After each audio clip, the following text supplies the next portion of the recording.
The night in Indianapolis felt electric. And yet, it wasn't just because of the basketball. Inside Gainbridge Fieldhouse, the Indiana Fever were set to take on the Seattle Storm in a matchup that carried heavy playoff implications. But as tip-off approached, it became obvious this was more than just a regular season game. The entire city seemed to pulse with an energy that extended far beyond the hardwood. Something deeper was brewing. What if I told you that the Fever didn't just win this night, they made history? 6 different times. In one game, Indiana didn't just rise to the occasion, they rewrote their own story and their place in league. History. The scoreboard told one tale, a 20-point beatdown of the Seattle Storm, 95-75. But the real story was layered with grit, resilience, toughness, and milestones that will be remembered long after the final buzzer. This was the night where the Indiana Fever, short-handed and missing their brightest star, proved that their identity was far greater than any single player. The drama began before the first possession. Caitlin Clark, still sidelined with a groin injury, hadn't suited up for the 16th straight game. Yet she was everywhere. This night was the official debut of her signature Nike logo. The double CC symbol glowing across Indianapolis. It covered the arena. It beamed down from the Jumbotron. It was stamped on t-shirts handed out to every fan who walked through the turnstiles. Instantly, Gainbridge Fieldhouse transformed into something more than a basketball venue. It became Caitlin Clark Arena. Fans filed in wearing her gear, their energy making the entire building look like a unified team uniform. The crowd roared every time her name was announced, even though she wouldn't play a single minute. One fan called the design simple but powerful. Another said it wasn't just a logo, it was an aura. People weren't just there to watch a game. They were part of a movement, a cultural moment centered on a player who didn't even need to be in uniform to command an entire city.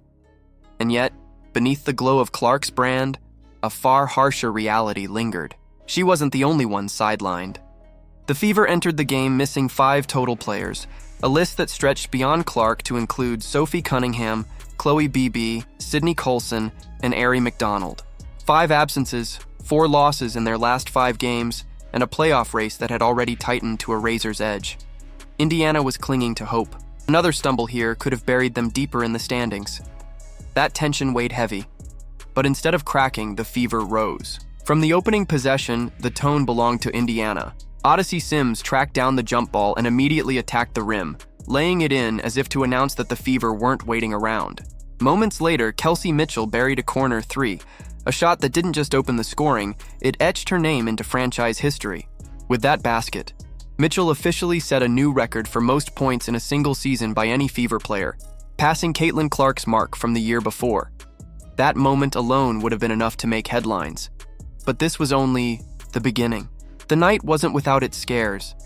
Just minutes into the first quarter, silence swept across the arena when Lexi Hull and Gabby Williams collided head-to-head in a brutal crash. Hull staggered off with a massive swelling forming on her forehead. For a team already stretched thin, the sight was almost crushing. But then came the spark. Barely 10 minutes later, Hull checked back in, bruised but unshaken. The crowd erupted. Her toughness became a rallying cry. After the game, Aaliyah Boston called her the definition of tough. Coach Stephanie White described the play as disgusting, but praised Hull for embodying the grit that defines this team. Hull herself? She shrugged it off, laughing later when teammates told her she still looked beautiful, lump and all. That moment of resilience turned into fuel. From then on, Indiana dominated. Boston took command in the paint, scoring 27 points and grabbing 9 rebounds. Every possession looked like a mismatch, every shot a message that the Fever weren't going to be bullied. Mitchell kept slashing through defenses, her quickness slicing Seattle apart. Odyssey Sims added her own fireworks, drilling shots from deep, including a wild contested bank shot from nearly 35 feet that sent the crowd into chaos. Together, the trio of Boston, Mitchell, and Sims each poured in more than 20 points, the kind of balanced scoring attack that simply overwhelmed the Storm. What made it even more remarkable was consistency. This wasn't about one hot quarter or a single run. Indiana scored at least 21 points in every quarter, while holding Seattle under 20 in each. 4 quarters of complete basketball. For a team that had been up and down all season, this was the cleanest performance they'd put together. Wire-to-wire dominance.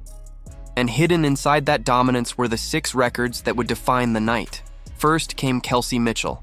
With her scoring burst, she didn't just break the single-season franchise record, she also became the league leader in 20-point games this year. No one in the WNBA has done it more. The milestone wasn't just hers, though. It hinted at a future, where Mitchell and Clark would trade this record back and forth, two scorers pushing each other higher for years to come. Then came Aaliyah Boston. Her night was already impressive, but her rebounding made history. She grabbed her 1,000th career rebound, becoming the second youngest player in league history to hit that milestone, behind only Tina Charles. That alone stamped her as one of the greats in the making. But she wasn't done.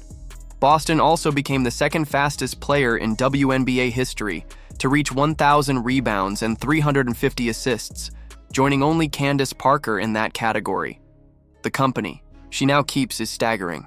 Boston is still just scratching the surface, yet her fingerprints are already etched across the record books. Odyssey Sims added her own mark. She became the second fastest player in Fever history to reach 50 points and 25 assists, trailing only Caitlin Clark. That stat doesn't just highlight her immediate impact since joining the team, it underscores how perfectly she's fit into the puzzle, filling Clark's absence with leadership and shot-making. And then history repeated itself again in a rare feat. Boston, Mitchell, and Sims all scored 20 or more points, each doing so in under 30 minutes. That combination has only happened 6 times in WNBA history. For Indiana, it was proof of real depth, proof that even without Clark, they could field multiple stars capable of taking over a game. When the buzzer finally sounded, the Fever walked off the floor with more than just a victory. They had written 6 new lines of history, and they had climbed the standings, jumping from 8th place into 6th, right in the thick of the playoff picture. The crowd had arrived for Caitlin Clark's logo launch, but they left talking about a team that proved it could thrive, even without her. But of course, her name still lingered over everything. Clark's return remains the biggest question of the Fever's season. She has now missed 16 straight games, and with just 6 left in the regular season, time is running short. Coach Stephanie White has made it clear Clark won't return until she's not only healthy but fully ready for playoff-level intensity.